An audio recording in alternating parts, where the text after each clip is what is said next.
and gentlemen. Welcome to the 7-Figure Fashion Business Podcast, where we talk about the fashion industry and how to get your fashion business to 7 figures. From manufacturing strategies, cut and sew designers, to fashion hot topics and the latest fashion trends, I'm your host, Monica Monique. And I'm your host, XYZ. And let's jump into today's episode. Created those samples, did a photo shoot and everything, and then I made a simple catalog. I sent it to wholesale agents, whatever, and then found an agency in New York actually respond, and they were like, "Oh my God, we love the collection. We want to work with you. Yeah, this is great." And I was like, "What? Okay." And they were just like, I just felt like I was in a movie. Yeah. And they were like, "We love it. We want to sign you. We can get you in this store, that store, this store." And I was like, by the time I got back, it was like, oh, the orders were coming in. And I was like, holy shit. Okay. Order for Nasty Gal, 500 dresses, then 1,000 here. And it was like, okay. Right. Yeah. Oh, yeah, I think it was my first order from them was to $32K. And I was like, holy crap. I've never had an order that huge, Yeah. I was overwhelmed with. Let's introduce you. So this is Stephanie, you guys. And I need you to kind of tell the listeners and the podcast people who you are and what you do and how long you've been doing it. Because now you have, 2, 3 businesses, 4? You have a lot going on. So introduce yourself briefly and then we'll get into the details. Sounds great. Hey everyone, my name is Stephanie. So I call myself a fashion entrepreneur or fashionpreneur. Mm-hmm. I've always loved fashion as a little girl, so I knew I wanted to either be a designer or just do something in the industry. But then as I grew older, I realized, you know what, I can have my own fashion brand. Yeah. I think it's because my parents, they're entrepreneurs too. So I always looked up to them. I knew I didn't really want to work for anyone. So I, wanted to figure out how to have my own business. So the first brand I launched was actually a jewelry brand. And that taught me a lot. My business is actually a sustainable fashion brand. Mm-hmm. And from that brand, it also spawned into a studio where I produce not only my brand, but other brands worldwide. And I also have a fashion educational platform helping entrepreneurs to start their own fashion businesses. So it really started from having my fashion brand. And I think I'm just a type of person, like I mentioned earlier, I'm a serial fashionpreneur because I love different things in fashion. So it really progressed, but it all started with my brand. Right. Okay. So before we even get into your brands, you touched on something that I did not know about you. Your parents are entrepreneurs? Yeah, they had, so my dad, he had a furniture company. So, that was cool, but I was not into furniture. Right. So with my mom, and they were doing their designs and also doing doors and windows and things like that. Mm-hmm. But yeah, I think I just was I want to have my own business too. But I always loved fashion. I remember growing up watching fashion TV. And, my mom had Vogue, she had Australian Vogue because I grew up in Indonesia. So she would get the Australian Vogue and Cosmopolitan, I think Glamour. And I was always flicking through the magazine. And I'm I need to do something in fashion. Yeah. So that kind of started really young, but that's cool. So you got to see your parents kind of have their own business and company, and that inspired you or made you feel like this was something that was really possible for you. Yeah. Okay. Exactly. Yeah. I knew that early on, I think, and I don't know how I knew that. I was a teenager at the time, but I think after college, I did have my 9-to-5 job, by the way, but that 9-to-5 job really just cemented the fact that I'm okay, I'm not made for this. I need to do my own business. Yeah. Okay. So that was the wake up call. So you mentioned college. So even before college, number one, did you go to college for fashion? And number two, before college, what did you do in the fashion realm that kind of led you up to where you are now?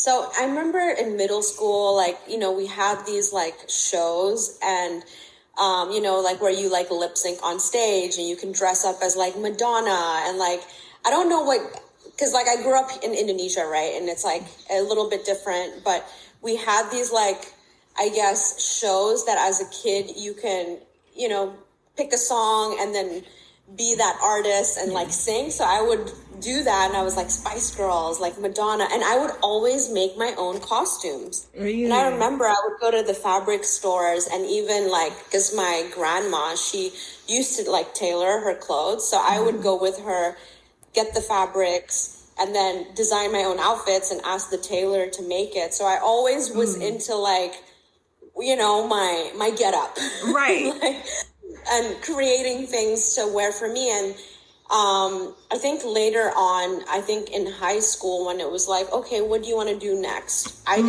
was not aware of like what majors were out there. So initially I was like, okay, I'm going to do fashion design. But I think there's just like some business instinct in me, which probably was passed down from my parents. Yeah. And then I discovered, oh, okay, I could study fashion business. So I did apply for like some universities and like got accepted, but unfortunately at that time, like my parents were going through a divorce, so they couldn't send me to the university that I did want to go to because financial reasons and difficulties. So I had to stay back in my hometown. Yeah. And that was a bit of a blow, to be honest, because all my friends were, you know, off and I had to stay back. But I ended up finding like a diploma type of degree where it was like a 2-year training, and it was a fashion business diploma.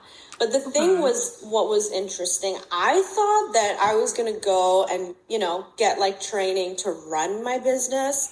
But I discovered in that training that it was like fashion merchandising, you know, like how to be a fashion buyer and like work for a company and like, you know, it just no design. It wasn't focusing on design, but the business part of it was still not to have your own business. Yeah. And so I was kind of like, okay, well, all these skills are great, but how can I become an entrepreneur and have my own brand? Yeah. So I kind of had the same experience in college, and I feel like probably everyone does, but I thought I was going to learn how to own the business, and they really teach you how to be a worker and not an owner. And I just eventually, I think by the time I got to maybe a year before my graduation, I just had to cater all my classes and kind of edit my own classes into what I needed them to be. So I started to elect to take extra classes in entrepreneurship because I was like, I'm not going into this to work for somebody else. So it sounds like you kind of had the same experience. Yeah, I did. And I think, it's very interesting. They make you be this worker bee, but entrepreneurship, you kind of have to learn it from doing and through, like taking action and not being afraid to make any mistakes. Yeah. So eventually you went to college. Eventually, did you go to college? Did you come to America for college, or like how did that end up working out?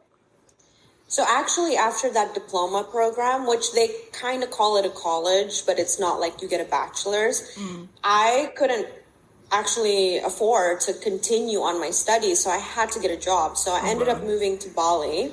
And because I already had this diploma, you know, I could apply for like some entry-level fashion jobs. So I found a role as a visual merchandiser in a company here in Bali. And at the time, there weren't that many fashion brands. Now there's so many brands that produce here, that are from here, like, and are selling worldwide. But this was a resort wear company.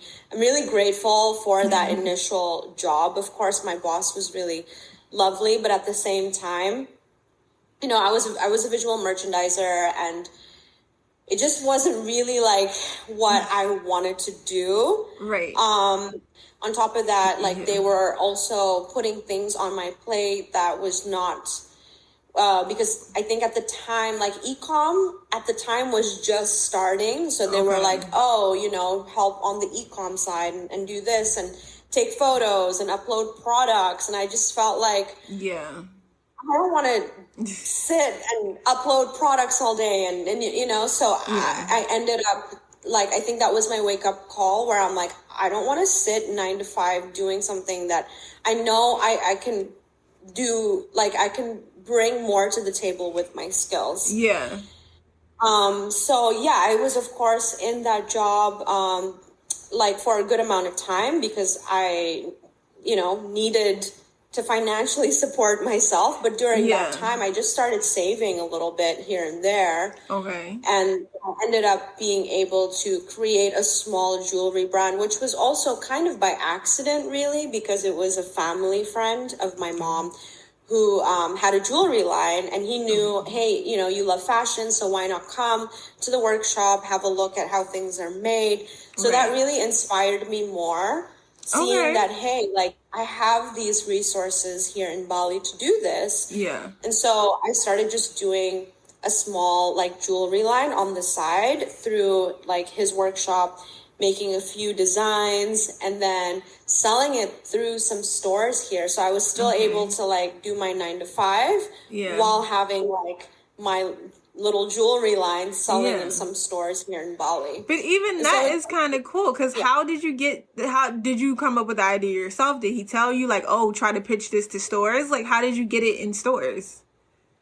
I think at the time as well, like, well, you know, my designs were quite, like, young and fresh, and in Bali at the time, like, it was a lot of resort wear, so there weren't, like, many options. So I made something that really did stand out. So when I approached a store, it was like, oh yeah, this is cool, you know. You know, that jewelry brand, which is called Rebirth, you know, my family friend, obviously, with the workshop and everything, like, I saw I have access to that. I really started so small and learned kind of like how he was doing it, but he was doing it way bigger because he was exporting to stores in France. And I just wanted to, like, you know, have something. And that something slowly turned into, you know, something more. And then eventually it was the key that allowed me to leave my 9 to 5. Okay. So that's a little bit of the backstory. That's really cool. Yeah, and I think I was in my 9 to 5 job for over a year or so. And then, you know, my jewelry brand, or maybe it was like a year and a half. Like, this was early 2010, 2009. Like, you know, like, my jewelry brand was basically like my side hustle.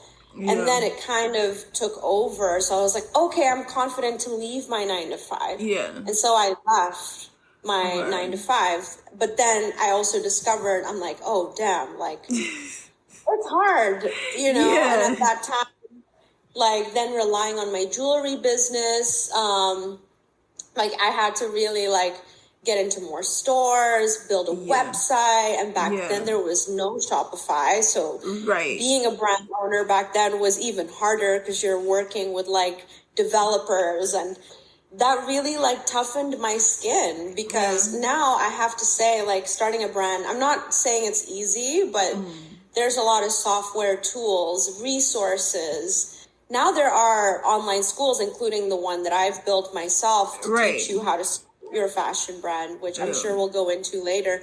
But back then I didn't have any resources. There was not even, like, YouTube videos. And it's crazy that you didn't even learn that in your diploma. Like, you didn't learn any of the skills to create that brand. So tell me how the jewelry line turned into a fashion line.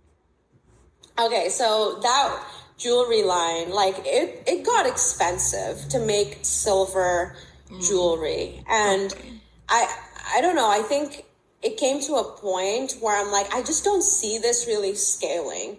And maybe that was, like, my first, like, moment as an entrepreneur to be like, you know what, it's like that saying, you know, you're a really good driver, but you're driving a Toyota, like, what's that saying? But you know what I mean? Like, you're really, you have, like, a Mercedes-Benz engine, but, like, in a Toyota. Oh, okay. Yes. You know what I mean? Like, it's like, you see the potential, but the potential, you see it's not exactly there. And sometimes as an entrepreneur, I think you're like, oh, like, but I need to stick it out. But sometimes it's good to just like move on and leave. Yeah. And yeah, with the jewelry brand, I didn't leave like right away. I was just like, I actually fell into my brand because I was just making clothes for me. And again, that came back from when I was as a teenager making clothes for those like shows and stuff like that. Yeah. I was creating like just simple organic cotton t-shirts that I wanted to wear because they didn't have it again in Bali, like what I was looking for. Oh, wow. So I was like making stuff because we have really great resources here to create where you can be creative but not have to spend a lot of like startup costs to do that. So I created some t-shirts and my friends were like, hey, that's really, really cool, blah, blah. And so it got me thinking, I'm like, wait a second. If people like it, like maybe I should just get myself like a little like store or something. And then my brain started going.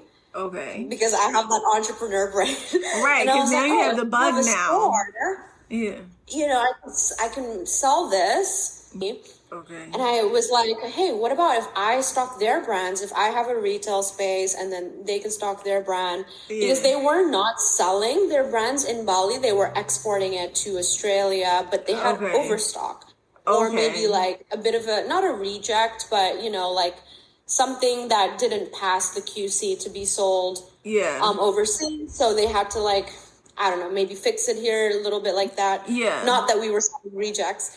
But someone opened a little boutique where I had then my jewelry line and this new like brand that I was like testing. Yeah. Really.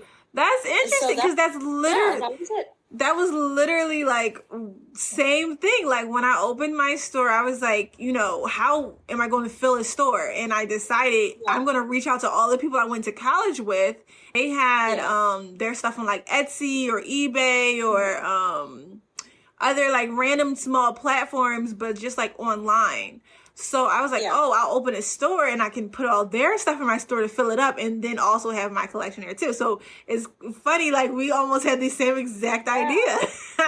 Yeah, we did. So, okay, so you opened this store and you kind of have a little bit of your line, but was it not This Is a Love Song yet? Like, was it?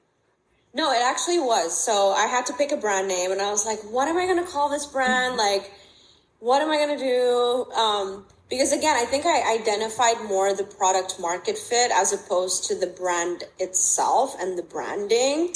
Okay. If that makes sense. So I kind of did it backwards at the time. And I definitely have learned from that experience because like, you know, when I started it, even in the fashion business diploma program, they didn't teach me about branding. It was like filling up order sheets as a buyer, like stuff like that. Yeah. So I was a bit new to that part. And so I kind of did it a little bit different because I kind of identified a design that people liked, and then I had to be like, okay, then I have to put a brand on it. Yeah. And I think I was flicking through like a magazine, like I don't know if you remember Nylon magazine, but of course that was like huge back then. Yeah. And there was like an interview title, and it said, "This is a love song," and I was like, that sounds nice. So I was like, that's it. Oh, that's easy. I needed to make labels and like call this brand and like print the hang tags and order the stock because at that time I had my friends saying yes, and I found like a retail location and things started to happen, you know. And I feel like, I don't know, like in life, what I've come to identify, like when things fall into place, things happen very quickly and you just have to make very quick decisions. And at that point of time, I was like, oh my God, I found a space like this, that, like everything was aligning. So I mean, now I would definitely do it differently. Like, I think, you know, the fashion industry has changed so much, but like you mentioned back then, there was no Shopify when I started. There was eBay and like Etsy and those things, but the whole like retail space was so different. So okay, so you have the store, you have the name. When did you feel like you finally had a brand? Like, when did you feel like, okay, I know who my market is. I know who my customer is. And now I'm going to start doing these similar styles. I know what my fall looks like. I know what my summer looks like. When did that start to happen for you?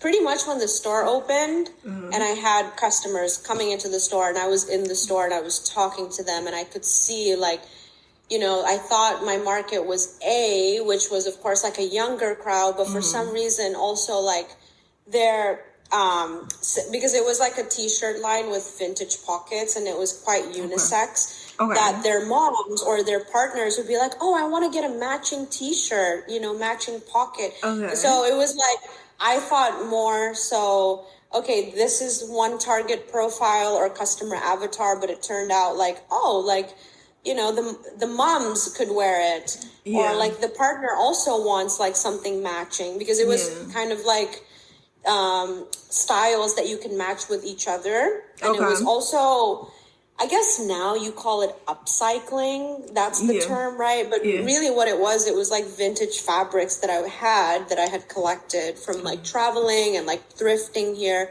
that I cut up into these pockets. So the pockets were very, very like one of a kind.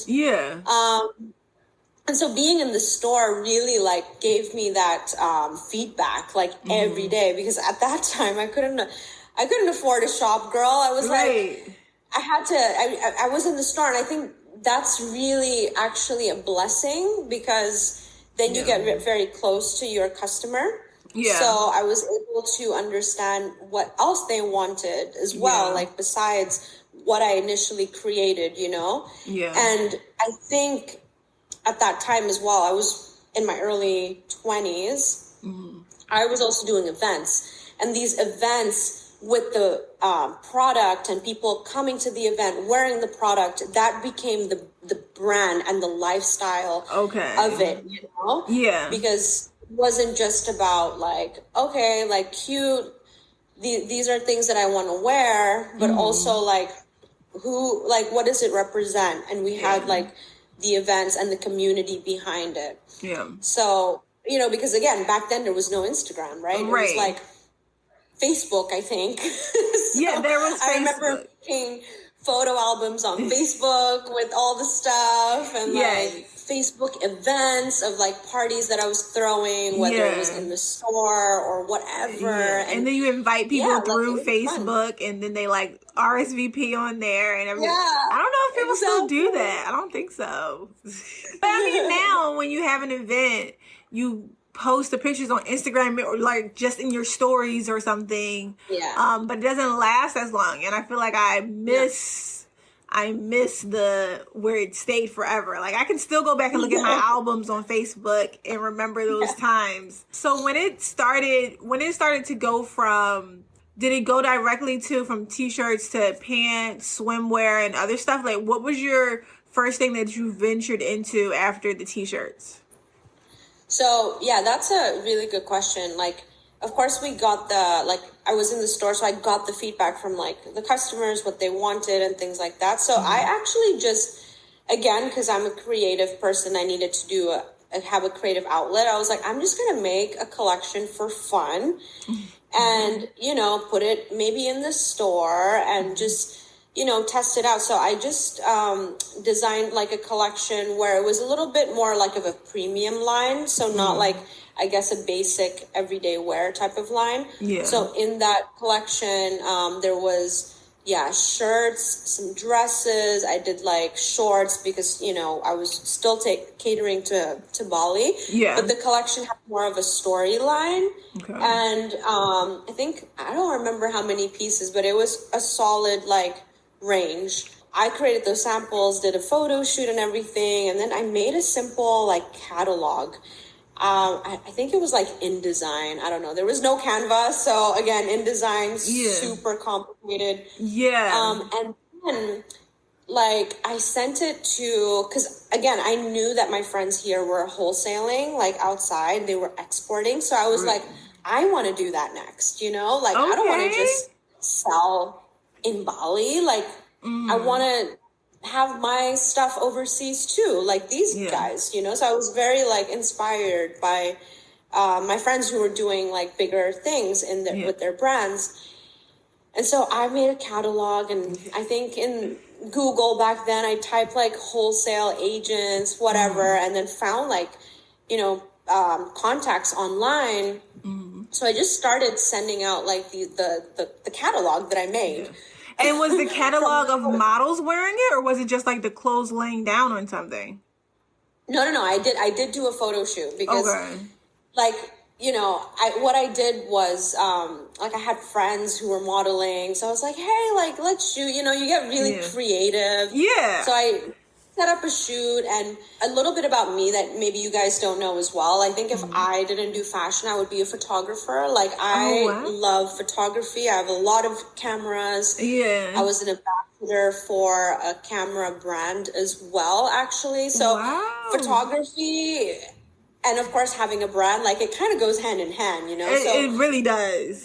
I was like, okay, I want to shoot. Like, it was really just a creative outlet for me. And I didn't think of anything too far. I was just like, I want to make a collection. I'm going to see what the response is in the store, and I'm going to send out catalogs to some people. Right. Did that. Didn't know really what I was doing, but I just went for it. And then I had an agency in New York actually respond, and they were like, oh my God, we love the collection. We want to work with you. Yeah. This is great. Like, and I was like, what? Okay. And literally, I think things were aligning because I was booking a flight to New York, and they were in New York. So they were like, great, let's meet. Bring your samples. Let's set up a meeting. And so it was me, little girl, like bright lights, Big Apple, like Sex and the City moment, landing in New York, never been to America, brought my samples, and had this meeting with this like wholesale agency in Broadway, I think at the time. Yeah, it was in Broadway. And they were just like, I just felt like I was in a movie. Yeah. And they were like, oh, we love it. We want to sign you. We can get you in this store, that store, this store. And I was like, oh my God, these are all the stores I want to be in. Yeah. And that kicked off the wholesale side of the business. Wow. Which, was then the next chapter. So it's been. Did you already have manufacturing, like a good stable manufacturer, in order to support those stores that they were saying you could get into? Yeah, so at the time, like, with the t-shirt, I had one manufacturer, which was more of like kind of a mom and pop manufacturer. And then when I made this new collection, because I feel like you and I are the same. It's like we can't sit still. So it's like, oh, what can we do next? So I was like, I want to grow. So I was like, I'm going to design this collection, but I knew the other manufacturer couldn't really do it because he was just doing like the simple stuff. Right. So I ended up making samples with another manufacturer, and, thankfully I could, it was like, you can make the samples, you don't have to order yet. So I just had I think like 2 sample sets, and one of them I left in New York with the agent that I signed with, and then one I had back home. And I think I was in America for like a good month. And then by the time I got back, it was like, oh, the orders were coming in. And I was like, holy shit. Okay, now I have to get to work. Yeah. And that was definitely tricky because at that point I didn't work with a manufacturer at that scale of processing orders of that quantity, because when I had the store, it was like, okay, I'll order like 10 units here, maybe 20 there, like, like smaller stuff, and you do stuff more consistently. Yeah. But this was like, okay, order for Nasty Gal, like 500 dresses, then 1,000 here. And it was like, okay. Right. So that was. And those were real orders that came in. Like, you did have an order from Nasty Gal, right? Yeah. Oh, yeah, I think it was. My first order from them was like to $32,000, and I was like, "Holy crap!" Like I've never had an order that huge. I was overwhelmed with the reception of, I think, that collection, and that really was when I was like, "Oh my God, all of this is so possible." But like, why didn't I learn this? Like, why is this not accessible? Like, but even that though, like. the fact that you were ready for that order when you got it is crazy to me. Because if you had never got an order like that before, did your manufacturing people go into panic? Like, wait, we have to hurry up and make 32, what did you say? Well, I know you said it was 32K. How many gowns or dresses was that? I think 32K. At that point, it was like 1,000 units for those dresses. Okay. So did your manufacturing people have a panic attack too? Or were they like, oh, perfect, we're ready for this work? They were excited because they were a bigger manufacturer. So perfect. I actually had to kind of win them over at the beginning to even start sampling with me. They had to take a chance on my brand, you know? Yeah. So, but I think, again, it goes back to you as the brand owner if you can be charismatic, like being a brand owner, you need to win people. Yeah, that was going to be my next question, because a lot of people want to know how can you win over a manufacturing company? How can you make them work with you if you are smaller and they are used to bigger orders? Like, what tips would you have for our listeners to kind of do that? I think you have to be very confident in yourself and your capabilities, because I think then they believe in you. If you don't believe in yourself, then they're going to feel that and they're going to be like, oh, small fish. But if you come in there, it's like the fake it till you make it, and you're very sure about your brand and your strategy. I think they can feel that, you know? And in my situation, I was there. Of course, I went there, I met them. Nowadays, if you're working with an offshore manufacturer, maybe that's not the possibility, but then get on a call, like try to talk to them. There's like another human on the line, right? And I think you also want to make it about like them, right? Like a lot of people, I mean, now I'm a manufacturer, so I also get people contacting us. And, you know, when it's about me, like, then sometimes it's like a one-sided partnership. So when you're making a partnership, you want to also show like what benefits can you bring to them to the table. Yeah. Right. So I think my biggest tip is being confident and knowing like for example, your numbers, that you have a plan. Like, hey, maybe right now I'm going to write an order like this big, but within a year I'm projecting, you know, the order to increase by this much because I'm going to be in these stores or targeting these stores.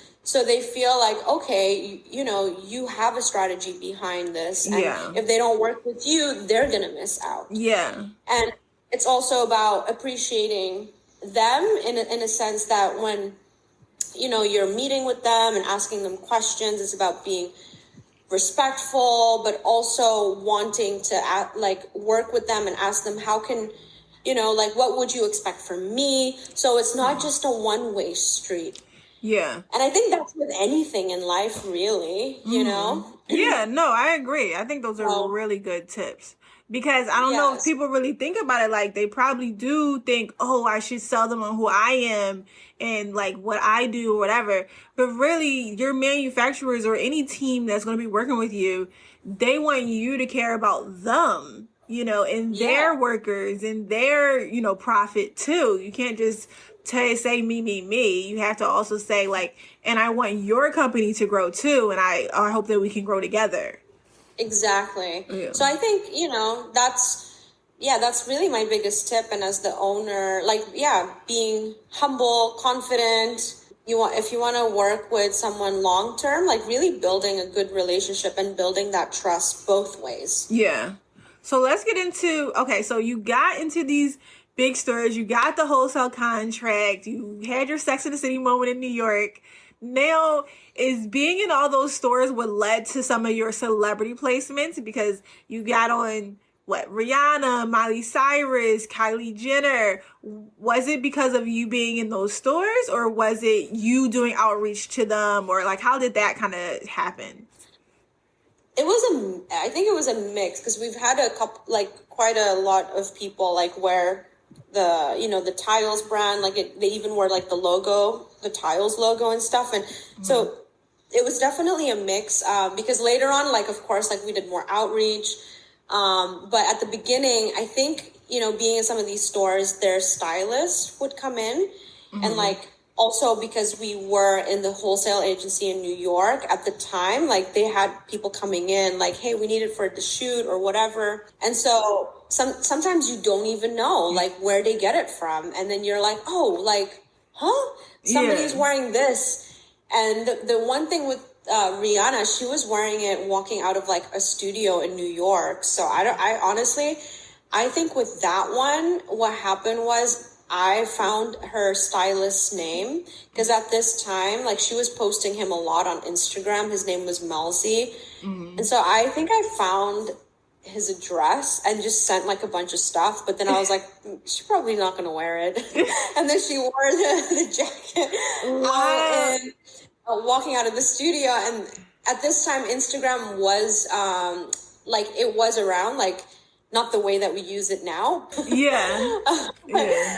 There was already a Rihanna fan page, like Rihanna named me, like all these fan pages, and I got tagged in the fan page because they located the brand. They like these guys are like detectives. Yeah, they are. And they and I was like, oh my God. And then I opened Daily Mail and like, you know, then we were tagged there and like I was like, oh wow, that's crazy. So that was one way, but like even I did some trade shows in Vegas and, you know, Ceza at the time, she just started her career. She walked in the booth. Like we chatted. She loved the collection. Like, you know, I was a lot more active back then being in events and what year was that? 2015, 2014. Oh, wow. Okay. Yeah, I did some trade shows there. So again, like I just was like, okay, I want to like as I'm wholesaling, I was spending more time in the US as well, like whatever moment I can, especially because the collections, like I think there was like autumn, winter, and then spring, summer. Like now my collections are more trans-seasonal, but back then it was those 2 drops. And so I would always go to the US then to kind of like be there and like do something around the collection. And that really helped. So through that, I met some stylists who I became friends with as well. And then, you know, to get on a celebrity, sometimes like you want to send it to the stylist.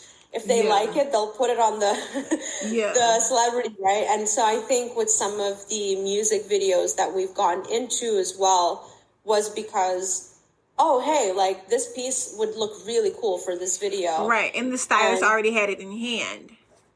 Okay. Exactly. So, tip of that, another tip. So what do you think is the tip for designers to work with stylists? Do you think it's just giving them a box of free inventory or sending them randomly in the mail, finding their address online? Like, what do you think is another tip that you can give?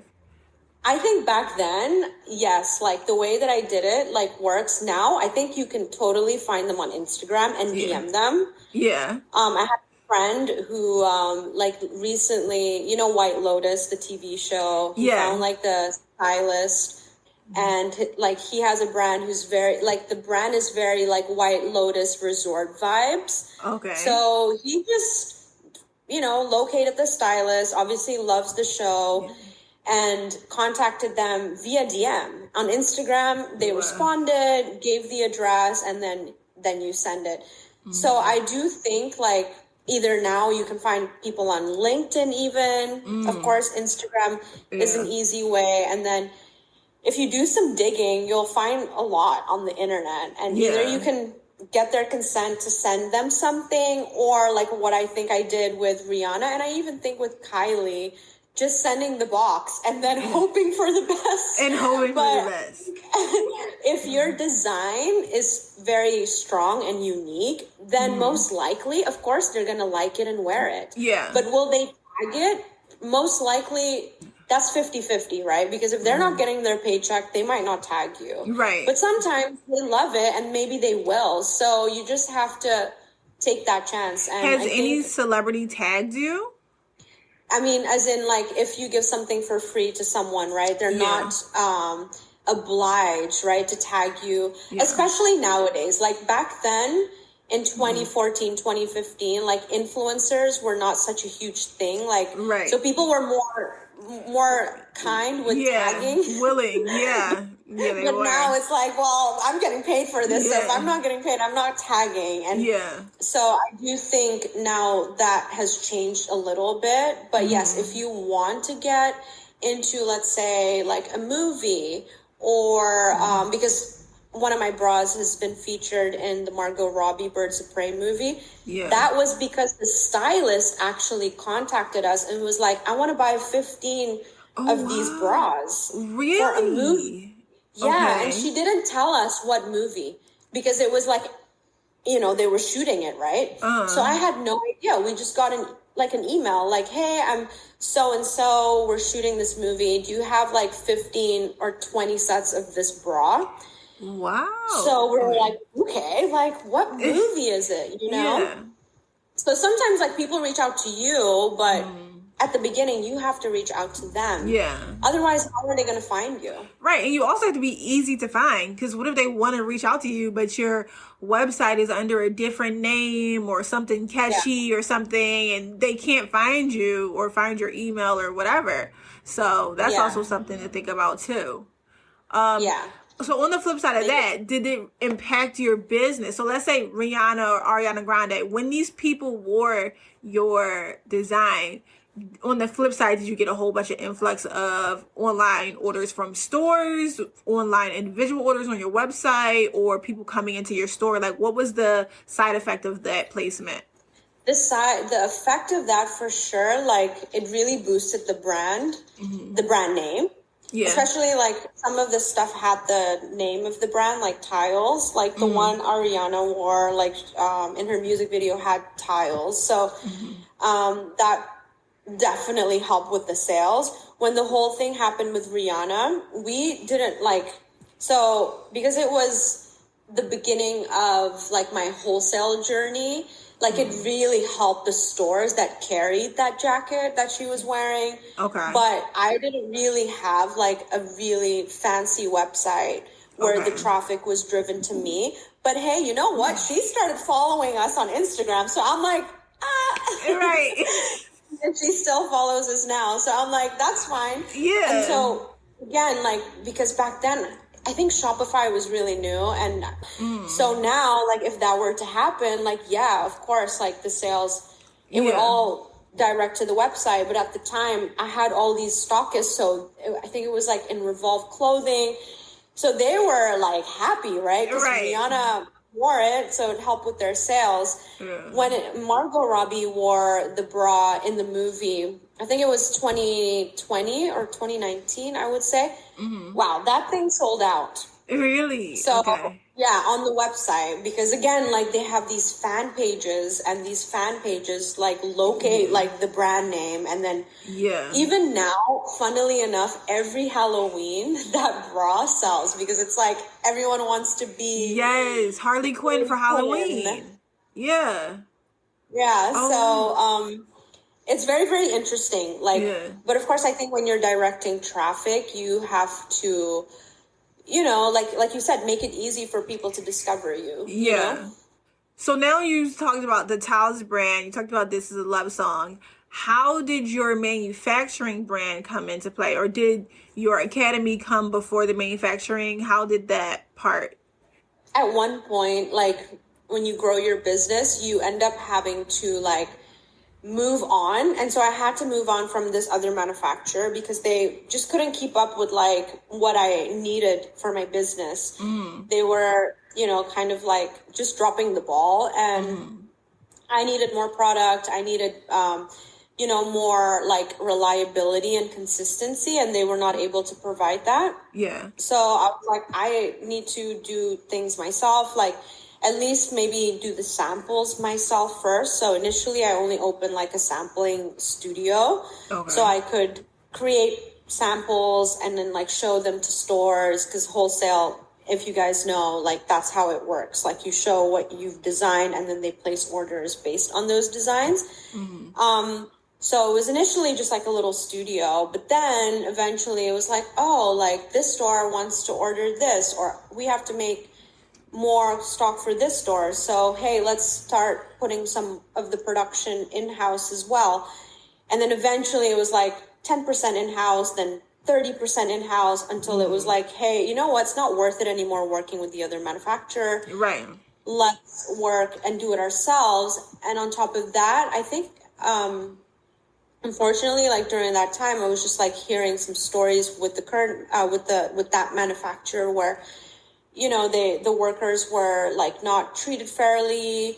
So I started opening up to like, what does sustainability mean? Yeah. And like, what is the type of work environment I want to create for like my staff? Yeah. And so I started learning more about that sustainability side of things in fashion because I didn't quite know about it when I started. Okay. So then I guess I had the means to be like, you know what? I want to solve this problem now and create like my own studio where I can do things like my way and like feel good about it and, you know, create like a happy environment. And like on top of that, also, you know, they were kind of just being shady. They had some of my designs where like they replicated it, like, you know, it was just like unethical stuff. And I was like, okay, now I'm really done. I have to go, and I'd rather do everything myself so I can sleep at night. Right. And I think that was also one of my biggest lessons was I didn't really have like agreements with the manufacturer in terms of like my designs. Yeah. So like dress that was doing very well, that Nasty Gal placed an order. They pretty much copied that. And then, you know, like... And did they have their own label, like, that they made it for? Or did they have another... Did they give that design to another label? No, they actually sold it. They had, like, their own kind of, like, store without any label. Like, just their own label. Okay. And then sold that design in their store. And... You know, like even I didn't realize at the time because, you know, as I was starting, I didn't really know about pattern blocks and like owning the pattern blocks. And I didn't necessarily like pay for pattern blocks. I just paid for like my sample. So they initially like kind of owned my pattern blocks. So, you know, I learned all of these things later. Unfortunately, when the brand got bigger, that's when they were like, ooh, now we can kind of capitalize on this, you know? Okay. But if I knew that earlier on, I would have protected that. And that's what I also teach inside of like my fashion school, like just all of these things that you, when you start, you don't think about. You're like, oh, like free samples or whatever. And then it's like, if it's free, it comes with a cost later on. Yeah. And your manufacturer might copy you. So you know? For those people who might not, so for those people who might not know or be aware, if you don't own your pattern, like you said, like you just get a sample made, like your manufacturing company makes a sample for you, and you say, okay, great, I love this, put this in production. That means that they own the pattern that they came up with, and they can use that however many times, however many ways they want to. Right. Yeah. Okay. I mean, like, of course, if you had an agreement, maybe that's a different story if it's included in the sampling fee. But I guess, you know, when I kind of was like, hey, I'm moving my manufacturing, can I have my pattern blocks? And they were like, oh, like you never paid for them. So they're ours, technically. Yeah. So I was like, I'm happy to pay for them now, you know, but then now it's too late. They had already copied this one dress because they saw that it was doing so well. Yeah. So yeah, like I learned it the hard way because at the beginning I didn't ask those questions, and I wanted to work with them. They also, I guess, weren't really upfront about it, and I was like, okay, like this is cost efficient, like because sometimes at the beginning you might go for maybe a cheaper option, but it's not like always the best option. Yeah. So I know that there's manufacturers now that would be like, oh yeah, I give you a free sample, but then you don't really own it, right, until you like pay for it. So that's definitely like something I would recommend anyone who wants to create their own custom design. Like if you're designing something and it's really like for your brand, like protect that design and then make sure like that you can prove the ownership of it. Yeah. Okay. So now you have all these keys of your business kind of putting together, all these puzzle pieces. You have the manufacturing, you have wholesale in these stores. Did you still own your clothing store at this time in Bali too, as Yes. all these new things are happening? So you have the clothing store, you have the line, you have the website, you have a manufacturing company. What made you then think, I need another business where I am teaching people how to have a fashion company? Because this is like business number 7 here. Oh, no. So obviously, like all of these businesses, like they are related. Yes. And I'm not going to say like I do everything myself. Like, no, like I've done it that I've built like a team, you know, like I don't do everything. Like I just earned the art of delegating, which I can also talk your ear off because I've learned a lot there too. Yeah. The good and the bad. But yes, like it also took time, guys. Like it didn't happen overnight. Like this is a progress. I had my brand for like several years, then opened my manufacturing. Like I think it was like the 3rd year, you know, stayed relatively small until like I ended up, you know, providing that service for other brands. And then what I call the SYFB Academy, which is my online fashion business school, like that came about in 2020. So that was years after the studio. So there has been, you know, like I've been in the game for a while. Right. So every part kind of had years in between. So yeah, like I don't think you can build 3 things at once. Like you have to build one thing, master it, or get to the point where you can then, you know, maybe have somebody run it. Yeah. Of course, you have to oversee it, but then you can focus on building the next thing. But you can't like build 3 things at once. So like I'm not here to tell you that you should do that. Like my journey was over a span of like almost 12 years. Like the whole, you know, the phases of starting a brand and having my own manufacturing studio to then leading to the SYFB Academy, which is the online fashion business school, which I think, you know, maybe you guys have seen the other podcast episode with my co-founder, Phil, actually. Yeah. And, you know, if not, definitely watch that because he explained that we started it because of the pandemic. Yeah. And it was, you know, lockdown and I couldn't, I needed, again, another creative outlet, but it was him actually that inspired me to be like, hey, like, people on TikTok are really loving your tips because TikTok was starting then. And I was like, I'll be on TikTok, but I wasn't dancing. I was like doing the pointing things. And you were doing tips. The pointing things? Okay. And people were like, oh, you know, this is helpful. And he was like, you know, you have all of this knowledge and you already work with clients one-on-one. Yeah. But, you know, when you're working with clients one-on-one, it's great, but you only have so much time, right? So he was like, what about you create like all of the content into like a program that's a step-by-step training that anybody can take whenever they want, wherever they want. And so we created this online fashion business academy called Start Your Fashion Business. Yeah. And I don't think that would have happened if it wasn't for lockdown because we were locked in Bali and we had a lot of time and, you know, like, what do you do? Like in lockdown? All right, I wrote a course. Right. Oh, that's what you're supposed to do in lockdown. I did not know. You're supposed to create a course if you're in a pandemic.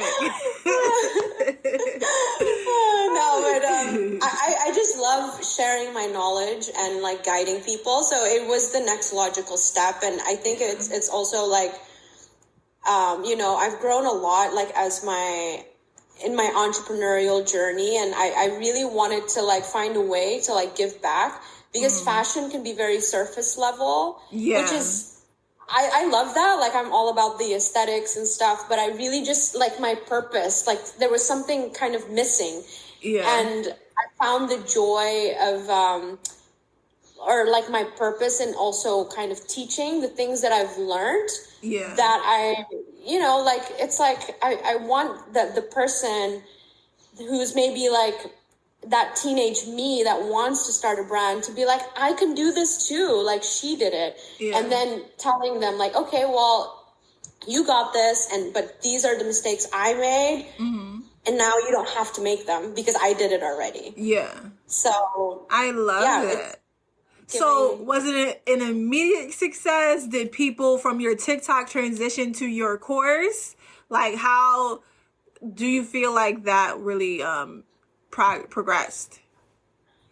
Yeah, so that was interesting because I had no idea how to build a course. And like, thankfully I had my co-founder again, like they're, you know, with my business, of course, with my brand, like it's me, but then with my studio, I do have a co-founder now as well because I couldn't do it myself. I mean, obviously now I'm going on maternity leave. Like, there's somebody who's managing that, and like, thankfully, it's not all on me because it would just be crazy, of course, to do all of that.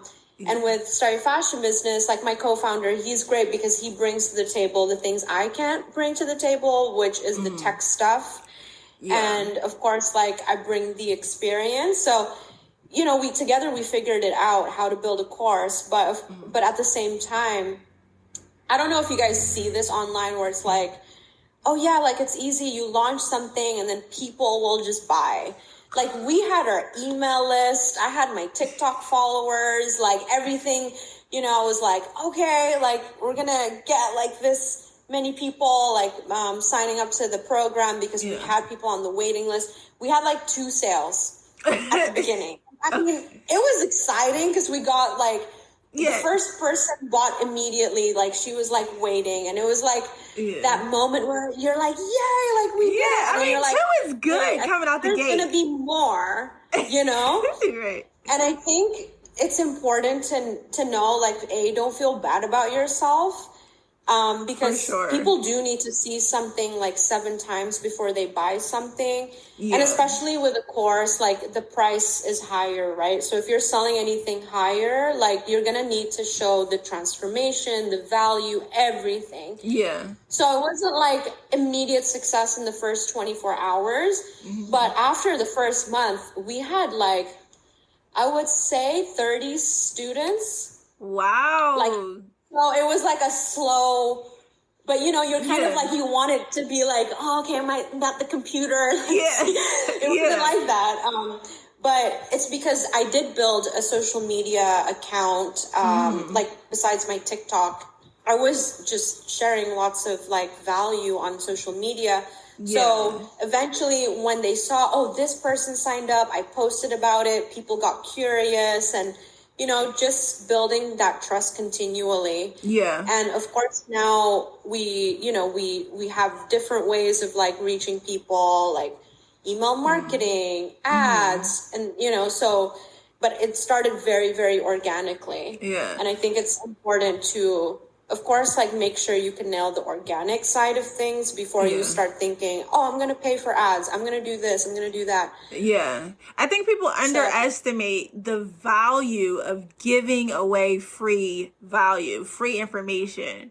Like, everybody wants, oh, pay for this, you know, ebook, or pay for this, or learn more here. But if you're already giving them free value, if you're already teaching them stuff, if they're already learning, the more likely they will pay you for something, you know? And I think people miss that part of either coaching or writing books or ebooks or having digital products. All those things is nobody's going to buy it unless they know you're a good teacher. You know, they want to see that you're a good teacher and that you can speak the language that they speak, and they can really learn from you. So I think people really have to start teaching first and then sell after. So from 30 students to now, how many students do you have on Start Your Fashion Business? Oh my God, I'm losing count. I think almost like, I would say around 550. 550 students in 3 years? Active students. Active students. Wow, that's amazing. Yeah, like what you mentioned earlier about like giving free value. People are scared, or like they're gatekeeping, and I think, if you have something to share, like, don't be scared to actually like share it, because then it's that scarcity mindset. Yes. Because people want to trust you, and, actually sharing will like build that relationship as well, And that's why, like, I have a free training, even. Like, I have a free training where people can just sign up and, like, learn. And then if they like it, either they want to learn more from me and work with me, or if they're like, well, you know what, don't like her, she don't like how she speaks, then that's fine too. You can't please everyone. Right. But I think sharing is not just caring, but it can also bring something back for you and your business. Yeah. So I kind of want to end with this because we are already a little bit over time, but I do want to end with one thing that you said that I feel like is really important for every entrepreneur to get in the habit of, and it is delegation. So I want to end with you kind of giving the people some points of delegation. Like you said, you have, this is a love song brand, you have towels, you have, the manufacturing, you have your fashion business. You start your fashion business, and I'm pretty sure all of them require some bit of delegation from you so you don't feel so stressed out. So what are some pointers that you can give to designers, business owners on delegating and like how to get more comfortable with that? I think when you're delegating, you have to know first, like, what are you really good at? And what do you love? Because if you're delegating the thing that you're good at to someone else, it can break your business, And I've been in that position before where, like, I love doing calls. I love, like, talking to people, and I was delegating that to someone because I'm like, oh, well, if I need to do the more important stuff, but actually that was the important stuff that I needed to do that will bring me more business. Yeah. So, like, sometimes we listen to people or see how they run their business, and we're like, oh, we have to do it this way. But in actual fact, I think you need to first check in with yourself and figure out, like, what is it that you're most passionate about in, like, your day-to-day that you're really good at? Because what you should delegate should be the other stuff that will allow you to double down on the thing that you're passionate about that will also bring more sales. Mm-hmm. And so, for example, if you're passionate about invoicing and you're really quick at invoicing, don't give invoicing to somebody who will do it but does it slow. Like, even though you might think, well, invoicing, I could just, like, hire someone to do all my accounting for me. But even those little things, because you don't want to lose sight of your business. Mm-hmm. Like, you want to really, like, if you lose sight and you're just waiting on reports, managing people, I discovered that that's not something that I really love to do. Like, I still need to be, like, involved in certain areas. Yeah. Of course, not every area, but the areas that I'm good at. Yeah. So what I've learned with delegating is don't delegate the stuff that you love and that you're good at. Yeah. Because you need to keep doing that. That's what's going to continue growing your business. Yeah. So if you love showing up on social media, then don't hire a social media manager or a content creator just because somebody tells you to. Right. You should focus on that. But if you are really oops, I almost sweared. if you're like bad at, like, accounting, get an accountant, get an expert in that. Yeah. But I mean, like, it's gonna be very different for each and every one of us, right? Mm-hmm. So that's what I've come to realize when it comes to delegation. Don't delegate the wrong stuff because it can cost you your business. And if you start losing your passion, it's kind of hard to, like, get it back. And I think energetically, then your business gets affected as well, Yeah. So keep that excitement. And I think that excitement stays when you keep doing the stuff that you love and the stuff where you see you're bringing in the results. You're good at it, Yeah. I love that as a tip. Delegate the things that you're not good at and keep doing the stuff that you are good at. Because there was a time in the beginning when I first started delegating, I delegated a lot of the hand sewing details.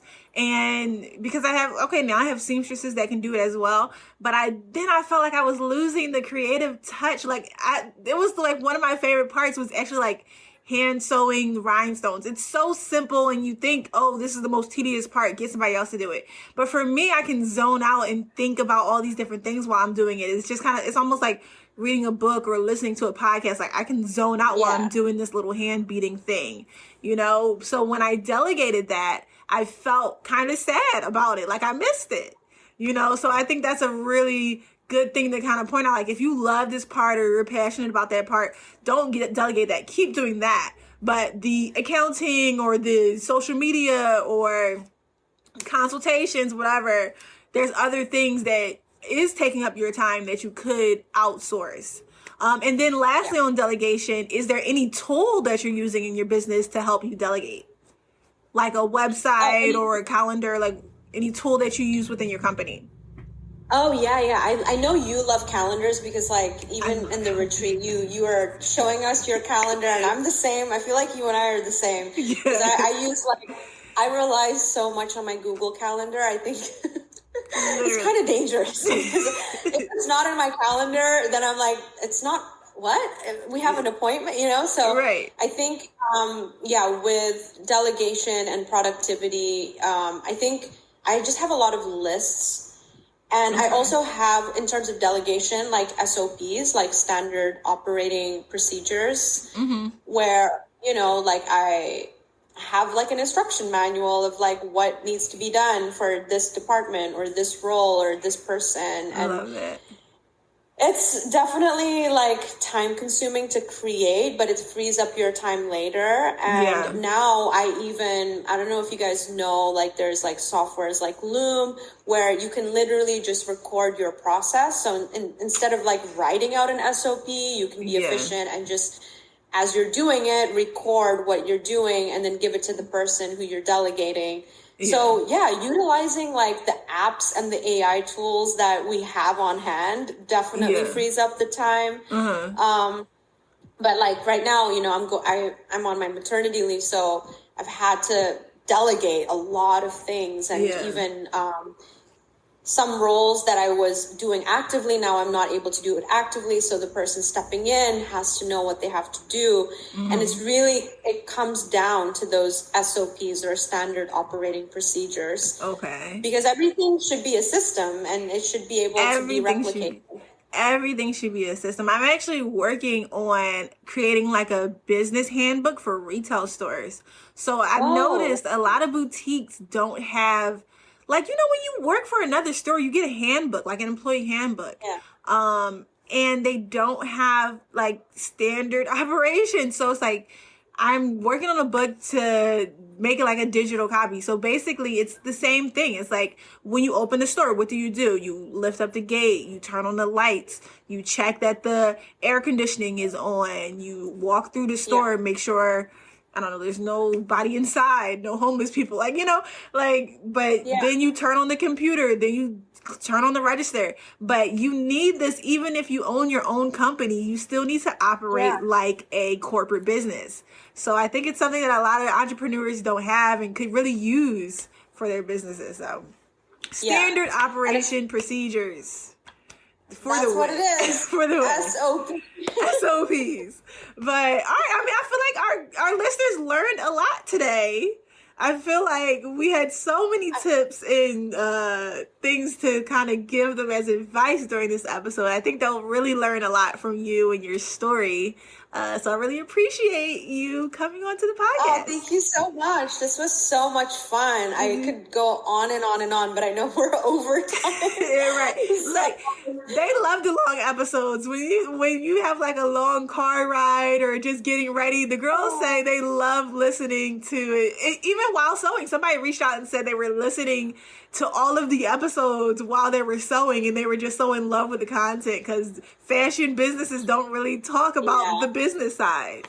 So I know this will... I love that you have this platform. Thank you. It'll be really good. I'm really excited. So I always end every episode with saying, count your blessings before you count your money.